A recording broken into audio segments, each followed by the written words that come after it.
Hello everyone, હું ફરીથી આવી ગયો છું એક નાનકડો વિડીયો લઈને કે કઈ રીતે આપણે રફ સ્ટોકની ડિટેલ્સ આ સિસ્ટમની અંદર જોઈ શકીએ.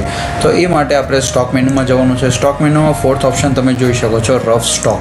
તો જેવું રફ સ્ટોક પર ક્લિક કરશો તો રફ સ્ટોક પર તમને બધી ડિટેલ્સ મળી જશે કે અત્યારે રફ સ્ટોક હાલની અંદર કયા સ્ટેટસ છે અને કેટલી ક્વોન્ટિટીમાં છે, એ બધી ડિટેલ્સ તમને અહીંયા મળી જશે. અને એક સર્ચનો ઓપ્શન આપ્યો છે, એ સર્ચના ઓપ્શનથી પણ તમે અહીંયા રફનું નામ આપશો તો તમને અહીંયા બધી ડિટેલ્સ, એમાં સ્પેસિફિક ડિટેલ્સ જોવા મળી જશે. પ્લસ અહીંયા એક્સેલની પણ ફેસિલિટી આપી છે. તમે ઘણી બધી ડિટેલ હોય તો ઘણીવાર આપણને એક્સેલ શીટની અંદર પણ ડાઉનલોડ કરવાનો ઓપ્શન આપીએ છીએ. તો જેવું તમે અહીંયા એક્સેલ પર ક્લિક કરશો એટલે તરત જ પોપઅપ ખુલી જશે, જ્યાં તમને રફ સ્ટોક નામની ફાઇલ અહીંયા ડાઉનલોડ કરીને એનો યુઝ કરી શકો છો. તો આ તો એક નાનકડો વિડીયો જેની અંદર તમે રફ સ્ટોક કઈ રીતે જોઈ શકો છો, એ તમને ફીચર્સ અને એના અલગ અલગ ફીચર્સથી કઈ પર્પઝથી તમે એનો યુઝ કરી શકો છો, એવો એક નાનકડો ટ્રેનિંગ વિડીયો હતો. તો આઈ હોપ તમને સમજમાં આવ્યો હશે. તો મળીએ એક નાનકડા નવા વિડીયો સાથે કંઈક નવું શીખવા માટે. Thank you very much.